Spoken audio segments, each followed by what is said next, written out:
Pal podcast is brought to you by Archstone Foundation, improving the health of older Californians and their caregivers. Welcome to the Jerry Pal podcast. This is Eric Guidera. This is Alex Smith. And Alex, we have two great guests with us today. Who's with us today? Two great guests with us today. We have Carey Candrian, who is assistant professor at the Colorado School of Medicine. Welcome to the Jerry Pal podcast, Carey. Thank you, Alex and Eric. And we have Angela Primbas, who is a third-year internal medicine resident at Stanford and soon to be UCSF Geriatrics fellow. Welcome to the Jerry Pal podcast, Angela. Thank you. Happy to be here. So we're going to be talking about the subject of care for LGBT older adults and those with serious illness, potentially at the end of life. This came out of a Gerontologist paper that we got that Carey just recently published in the Gerontologist, titled "She's Dying and I Can't Say We're Married, End of Life Care for LGBT Older Adults." We'll have a link to that article on our show notes at jerrypal.org. But before we even dive into this topic, Carey, do you have a song request for Alex? I do. It's my favorite part. I have it. My song it's called "The Story" originally by Brandi Carlile and later done by Dolly Parton. Mm-hmm. And why this song? I chose this song because it's about the pain of having to be silent about who you are and who matters to you, which is the everyday experience for so many LGBT seniors. And I know we'll get a glimpse of it, but one of my favorite lines later in the song, she says, "You see the smile that's on my mouth, hiding the words that don't come out." And it starts quiet and then it gets loud and it keeps this cadence of up and down, which for me really captures the emotions and the stress of having to hide this fundamental part of who you are. And as I know we'll talk about later, the effects that this hiding can have on the individual, and then also what happens when this habit transfers over to healthcare. Thank you. All right, here's a snippet.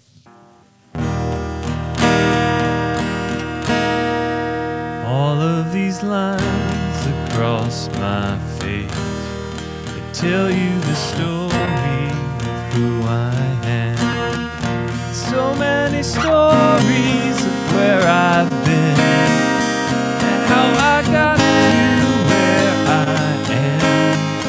But these stories don't mean anything when you've got no one to tell them. I was made for you. Wow. Thank you for that. Great choice of song. Yeah. Which version do you like best, Carey? I go back and forth. Dolly's is a little bit tamer, so I've been on the Dolly kick more so right now, but maybe the Alex version now. Sounded great. Alex, how many Dolly songs have we sung so far? One. This is it so far? First one. Yeah, wow. I think so. I feel like we need more of them. So, Carey, before we talk about like all the different components of this, I just want to know, like, as somebody who's doing research in this subject, how did you get interested in this, specific population? Is this a research focus of yours? When and how did you get interested in it? It goes back a little bit. I think I'll keep it short, but it really started my senior year in undergraduate when I had a professor that was teaching a class called communication theory.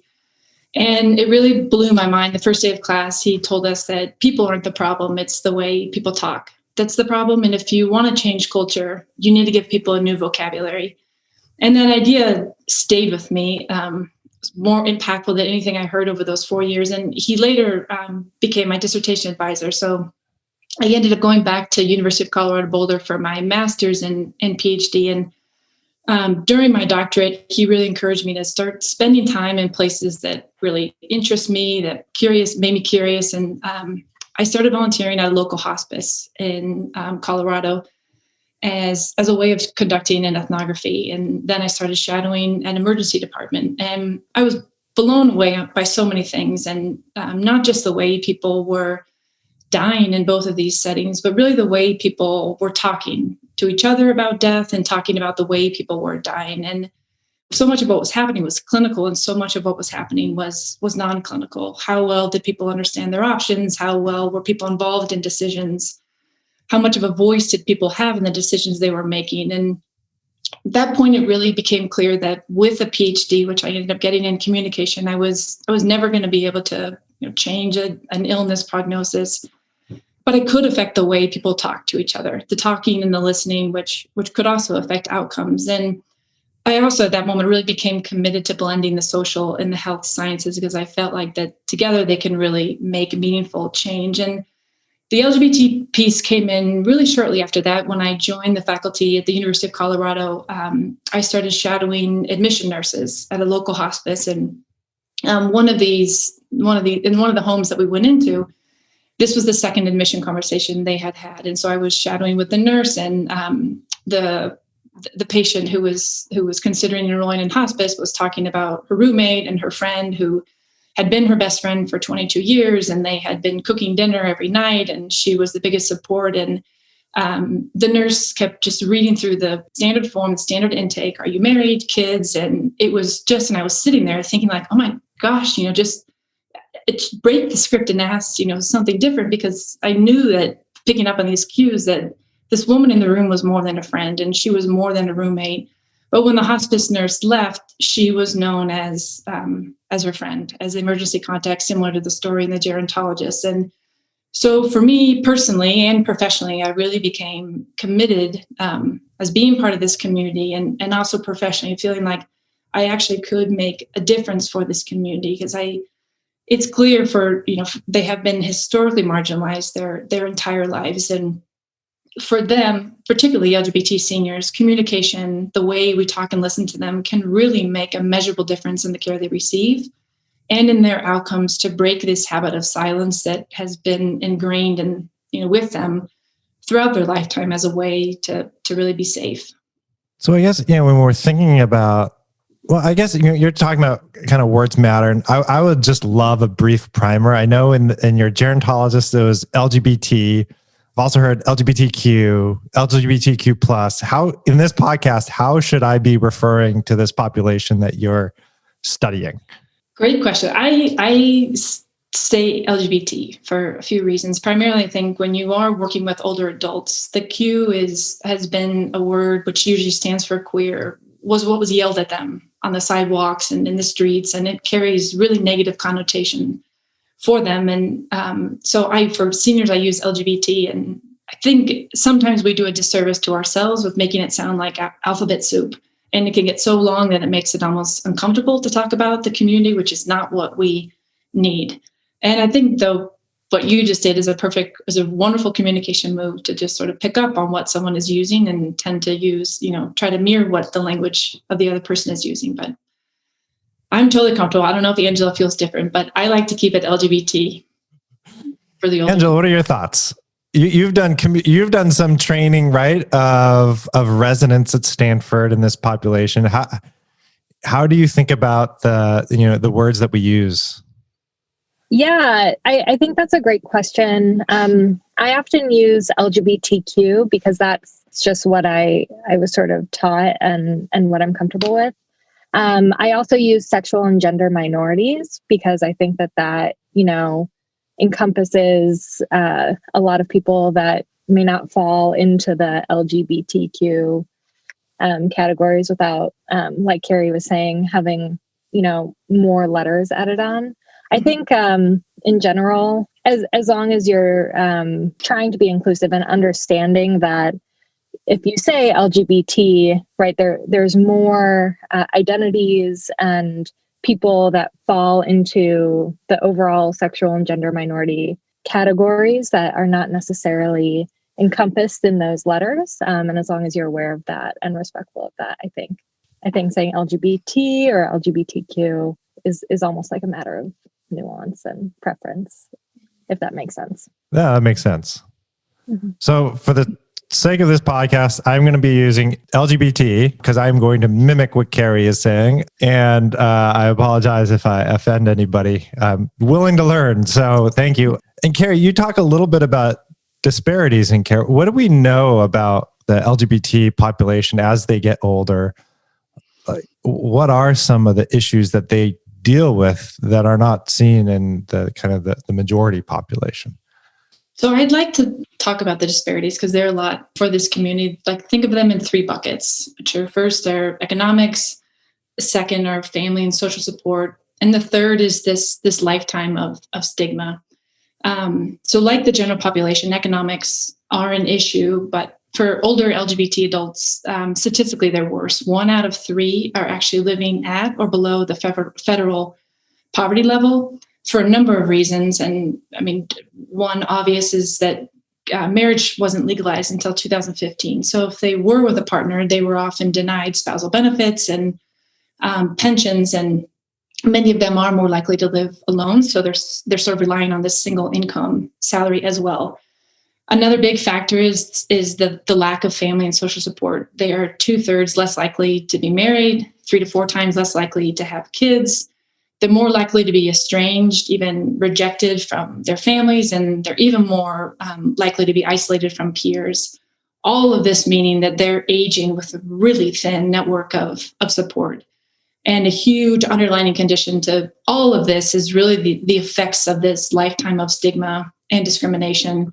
Even now in 2021, there are still 29 states that don't treat LGBT people equally, which means they can still be fired from their jobs, denied housing, denied care, and other services. And the Harvard Medical Magazine this last fall of 2020 did this report that showed that the stress of the stigma and discrimination takes up to 12 years off of their life, which is, I knew it was bad, but I didn't know it was this bad. And I think another huge piece, particularly for the seniors, is they have been trained. I mean, they grew up for many of them, grew up when being gay was illegal. I mean, they could have gone to jail for holding their partner's hands. And so they've been trained that the best way to staying safe is really to stay in the closet. And so trained that 75% of them actually do go back into the closet when entering or when facing really a major health transition or entering like things like assisted living or hospice. And so it really becomes a sort of wicked communication problem because you have this community who's been trained their whole lives to stay quiet. And then you're dealing with a healthcare system who really does need this information to provide, authentic person-centered care. So it really becomes, for me, really a matter of the talking and listening as a way to sort of show that it's okay to trust somebody and to disclose this critical information. And another huge piece, and then I'll stop, is the data piece too, because it goes back to this habit of silence, is we don't have data. So we know that the evidence for these disparities is, enormous. And we can't do much about it because we aren't routinely collecting sexual orientation and gender identity information to really be able to track some of these disparities and to develop intervention, develop services that are actually tailored to this community. That's a great overview, and I like the structured approach to thinking about these issues. And I'm just struck that many of these issues are have to do with the way in which society is set up, the way that our healthcare system is set up, the laws and structures that are in place. And I'm reminded of the 80s when San Francisco was the epicenter of the AIDS epidemic, and gay men were dying in just astounding numbers, devastated, and they were watching loved ones die, friends die, and they knew what was ahead potentially for themselves if they were HIV positive. And yet their loved ones were often not the ones who were allowed to make decisions for them when they became sick. And that was one of the factors that spurred the creation of advanced directives so that people could assign a healthcare proxy to make decisions for them in the event that they couldn't make decisions for themselves. And I'm interested in hearing from you, Carey, about in relation to palliative care, serious illness, hospice, end of life care. What are there other structures in place that you think are potentially detrimental to highest quality care for LGBT people with serious illness? Yeah, that's a great question, Alex. And I think the one structure that really immediately comes to mind is just even in many ways they're unconscious, but just sort of the heterosexualism that's embedded in so many forms and so many of our structures and sort of our ways of talking, even unconsciously. So even thinking of palliative care, one of the things that we say a lot, I hear a lot, are we'd like to have a family meeting. And as sort of innocent as that seems, if you are coming in this as an older LGBT person, one, you might, that might trigger several things. One, I don't have a family. Who would I even invite? A family meeting with the palliative care team sounds like a lot of people. That means I would have to disclose or come out not just to one person, but an entire group of people. And if I'm not legally married, depending on where they're living in the United States, would that count as family? So I think some of these scripts that we say, or even a family caregiver, that don't seem like they matter, they might not immediately close somebody back up, they actually they have effects on people. And I think that's what really comes back to the communication, even the sort of the married, but I think particularly for palliative care, the family meeting, the family caregiver can be other structures that can be really paralyzing because they feel that they can feel like they're a script. And so if you're not part of this script, if you're not part of this system, you get silenced pretty quickly, or you feel like you have to give a response that sort of matches the script or matches the system. And a lot of times they don't fit. And so they end up staying quiet. Mm-hmm. Do you have an alternative that you prefer to family meeting? Yeah, I love this, Alex, because I feel like we just published a New England Journal paper on family meetings. So I love doing podcasts because I learned, hey, maybe I should do something different. No, or all the listeners are going to come after me. No, I do. It actually comes from one of the participants I interviewed. Her name is Bookie, and I had asked her, what would you want people to ask? And she said the question for her is, who has been the biggest support in your adult life? And so if you take that, we'd like to have a meeting with the people who are the biggest support in your life. A few more words, but it can go a long way for people who might, hear family and hear team and quiet down. All right, everybody, get your letters to the editors for the New England Journal. You can suggest we do something different. But it's not to get rid of the family meeting. I think that is just to sort of have other options. I think that one of the challenges with language, and I just love your thoughts, is that there are so many pitfalls that you may not recognize, especially when we add labels. Like a family meeting is a label to an intervention. Even when we're talking about like LGBT versus LGBTQ, it's a label that we're trying to use as a shortcut. And it feels like anytime we use a shortcut rather than the whole long thing, we run into these potential issues. Is that always going to be the case? Is there any ways to mitigate that? Even a care meeting, that might sound, it would be the same amount of words. Yeah. Angela, what are your thoughts? As somebody who is, so you're also doing training, right? Of internal medicine residents. Is that right, Angela? Yeah, sort of just a curriculum on issues in LGBTQ health and healthcare delivery. And the trainings are more for the attending. So internal medicine, we have in our residency, we have blocked out time to learn about these things. And I just requested that among the things we learn about, we learn how to take care of LGBTQ people and some of the unique, not only health issues, but forms of discrimination that they face in our healthcare system. And then the trainings are more for the attendings who have already gone through their education, and it's more just kind of condensed and as straightforward as possible because we have usually less time. Speaking of, yeah. Can you give us the highlights in an even more condensed version for the podcast? 100%. Sorry about that. So what I was going to say was I like to use as general language as possible to try and avoid some of those pitfalls. So I actually say like a care planning meeting. And so when I'm talking about family meetings, it's not necessarily the most elegant language, but it's general and mostly people can understand what I'm talking about. But when I'm tired and not paying attention, I do often say family meeting, and I don't, I think it's hard because that's the way we're sort of taught to structure our thinking. If that makes sense. Yeah. Yeah. What are some other highlights that you focus on in the teaching? So I think, just going with the theme of being as general as possible to be as inclusive as possible. For example, instead of our intake forms having 2 genders, right? We often just have a blank line where people can write in their gender, and then we can have some examples, but leaving things as general and as open as possible to be as inclusive as possible. And then using general language, like Carey was saying, when you're talking about people's support systems, right? So instead of saying, family, I'll use words like loved ones or people who are important to you, to kind of encompass the chosen family that a lot of our LGBTQ patients, and especially a lot of our LGBTQ elders, have incorporated as the important people in their lives. Does that answer your question? Yeah.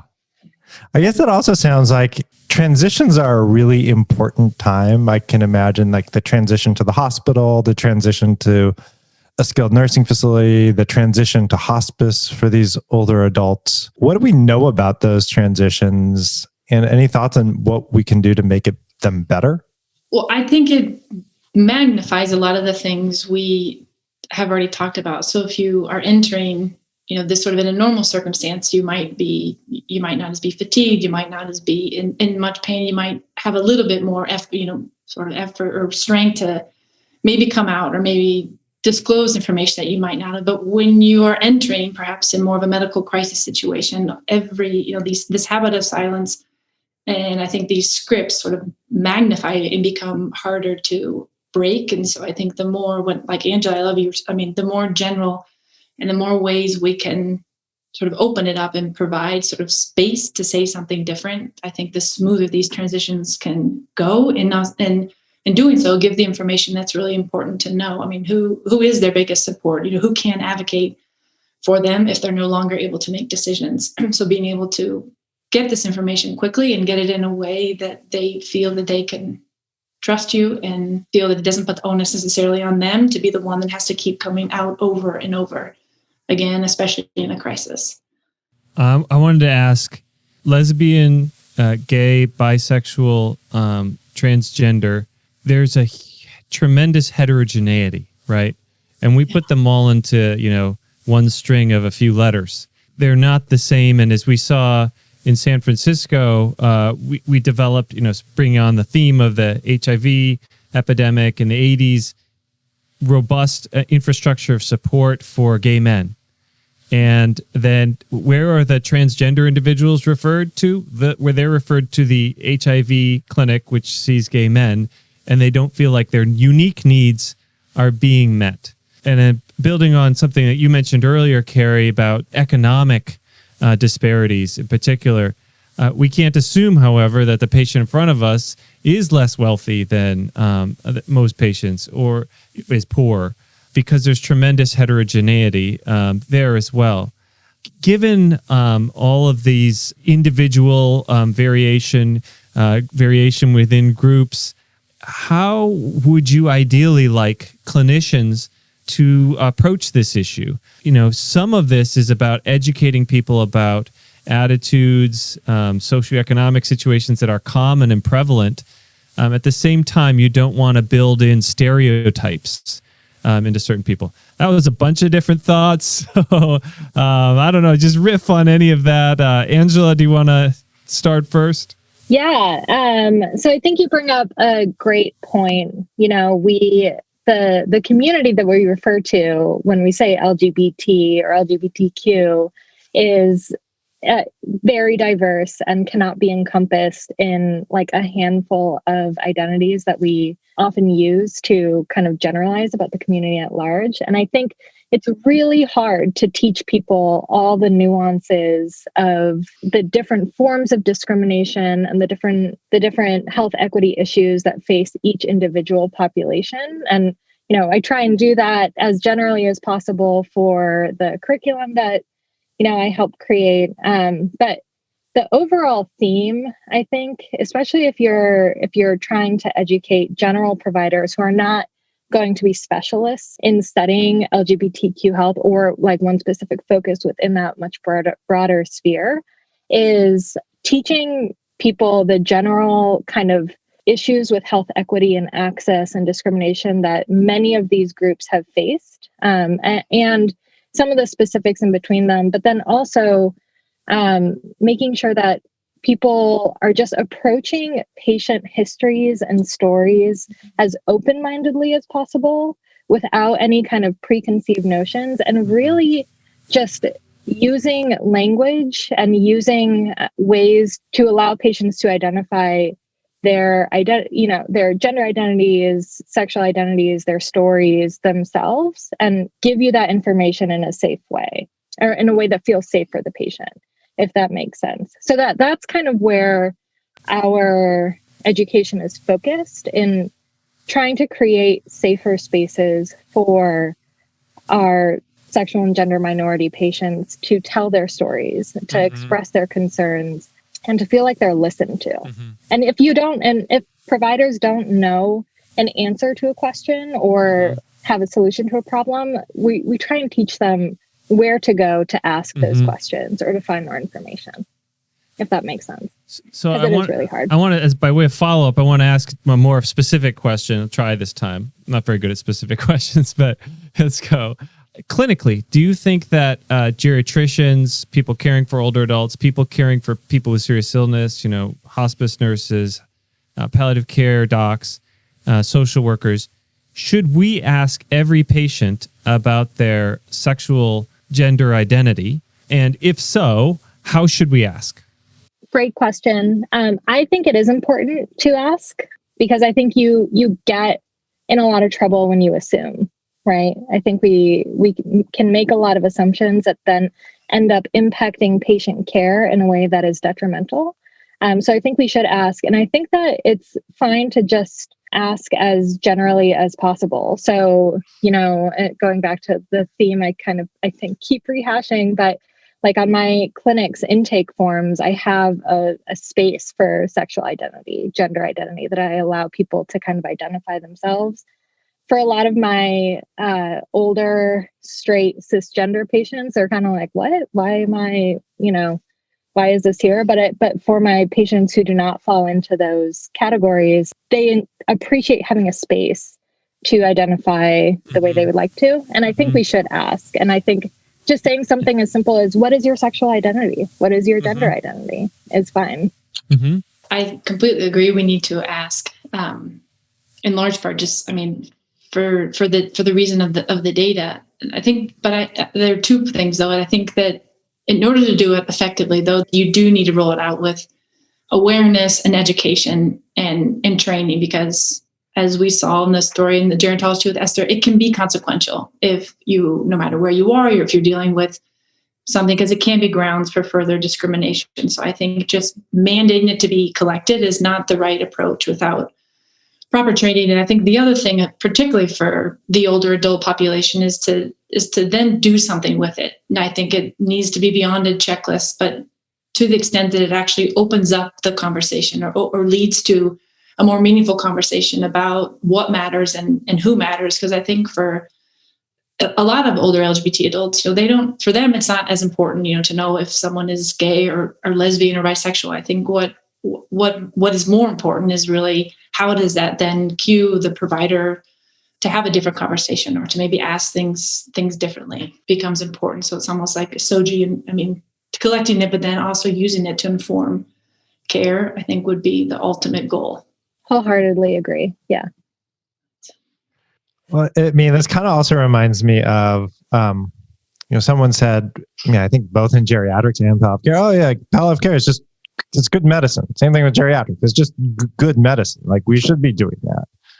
Like, how much of this just applies to everyone? Like, we should be having more non-judgmental, open conversations, which is kind of going against where medicine has been going for the last couple decades, where radial boxes and checklists are the way we're actually doing notes nowadays. And how we do notes is how we have conversations.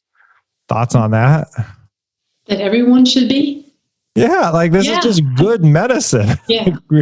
All of our conversations, not just for like this population, but for everybody, should be much more open and less checkboxy. Yeah, I wholeheartedly agree. Because Yeah. I think to be open, you don't necessarily need to agree with someone. To be open is to be able to provide good care. And that should be happening all over. Yeah. And you miss a lot of the nuance when you're just focusing on check boxes, right? Mhm. People are complicated and don't fit into the checkbox form of medicine many times. And I think that you can miss a lot of really important aspects of the patient's social and medical history if you only do that. Yeah, but then it comes at a cost because Carey, you also advocate for like this stuff should be on intake forms, which is, if we don't ask, and I think that the more open we are, the less likely we're going to drill down to some specifics. Like we should be asking about sexual orientation and gender identity in these intake forms. How do you think about that? Like we should have some structure to these intake forms, but they should also be open enough that we can see what matters to people. Yeah, I would I think having it more open would be my vote, because even if, keep going back to Esther, but she did fill out the form and it came back to really affect the care she received. So, and I actually think the more open conversation actually gives the more important information anyway than immediately restructuring the forms. I think that eventually, just to normalize, I think part of it too, like we do with race and ethnicity, just so it becomes, more natural to see and get used to, and the reminder that everyone has an orientation to check the box. I guess my last question to both of you is, if there are two things that you wish practitioners would do different going forward, or things that you really want to advocate for, what would, if you had a magic wand and you can change people's behaviors just with that magic wand right now, what two things would you advocate for, you'd change around the issue of LGBT care for older adults or those with serious illness? Carey, I'll start off with you.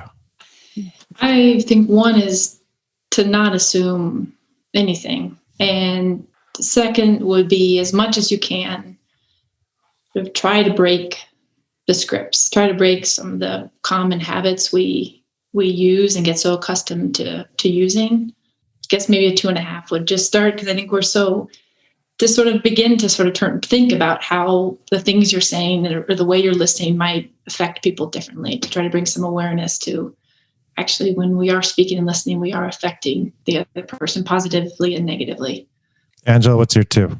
So I agree with the removing assumptions. I definitely wish I could wave a magic wand and make all providers, just kind of remove all their preconceived notions and assumptions of patients. But I would also love to remove judgment if I could, and bias, because I think Carey brings up a great point, right? We're asking people to be open with their gender and sexual identities, but we also need to provide a safe space for them to do that. And I think the way we do that is removing our own biases, whether conscious or subconscious, as providers. I would love to do that with a magic wand sort of instantaneously, make things a lot faster and easier. Last question from me. Do you think, Carey, as you noted in your article in the Gerontologist, in this 2018 survey of 865 hospice professionals, 43% of respondents reported having directly observed discriminatory behavior towards LGBT patients. That is just an incredibly high number. Yeah. And I wonder, should we be asking patients who are LGBT about experiences of discrimination? Yeah, I think, and they do talk through some of the things that they did find, and it ranged from staff rolling eyes when couples were holding hands to not including the partner in major decisions, and even disregard of patient wishes. I would actually focus more though on the staff and the training of the staff, because I think we know what's happening, and I think that's why they're afraid. They have a reason to be afraid. The other AARP showed that 40% haven't come out to their provider. 46% of transgender patients have reported receipt or actually being denied care Mm-hmm. And then you have this 42%. So it's they're not crazy for being worried and for being nervous to come out. Yeah. So I think at this point we really need to, and the assisted living too, really become such a secure option for them. And in many ways, the staff becomes their family if they're coming in alone. So I think the focus is really on the staff and the interaction level. Now, and part of it, I think, is just awareness. Kind of, we're hopefully opening hearts and minds, and because I think we know enough. I don't think we need to ask anymore. We know that it exists. And now I'm just anxious that we can do something about this so that they can access hospice and have a good experience with it. I said that was my last question. I got one more question for you, Carey. What's next for you? How are you planning to tackle this issue around education? I'm actually really interested in figuring out a way to collect SOGI in hospice and have it be routine, but done in a way that actually leads to better conversations and better care. And it's done in a safe way that people feel they can disclose it. So I'm going to start with admission nurses. I mean, I think it's a multi-part, but that's training admission nurses? Yeah, thinking about how to train this, what would it look like? And then also obviously addressing the stigma and bias too. And we haven't even gotten into sort of the other intersections of being LGBT when you add in race and disability and all these other things, or dementia. It sort of continues to escalate. So hospice is where I'd like to go next. Well, I want to thank both of you for joining us today, and thanks for the work that you do. And before we leave, how about we get a little bit more of that? I'm going to call it the Dolly song. The story? All right, I'm going to try this verse that Carey mentioned at the beginning. I have not practiced this ever, but we'll just try it anyway.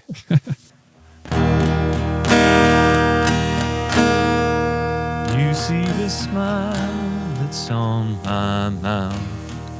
It's hiding the words that don't come out.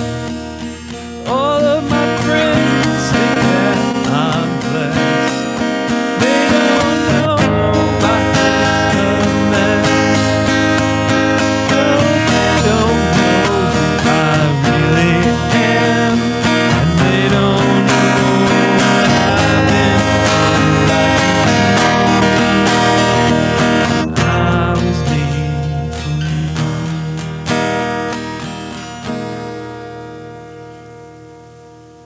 for Wonderful. Great job, guys. Thank you both again for joining us. Do you have like one place for resources around the subject if people want to learn more? We can link to that in our Jerry Pell show notes. Either of you have a good resource? I would say Sage LGBT Advocacy Service is terrific. And Great. they also have the LGBT National Resource Center. Great. Angela? I was going to say the LGBT National Resource Center. That's where I often direct people. Awesome. We'll have links to both of those in our show notes. A big thank you both for joining us today.